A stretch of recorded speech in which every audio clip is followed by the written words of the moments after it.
If you've ever wondered who the Krio people are in Sierra Leone, here is the simplest way to understand them.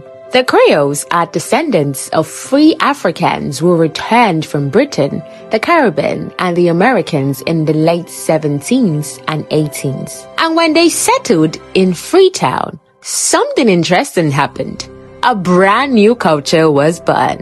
One thing that makes the Krio truly stand out is their language, also called Creole. It starts with a mix of English and different African languages. But today, it's the main language.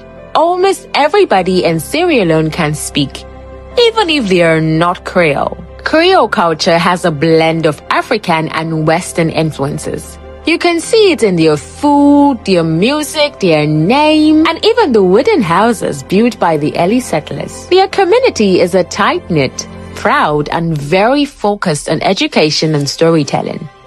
Many of Sierra Leone's early teachers, writers, and leaders came from the Creole community.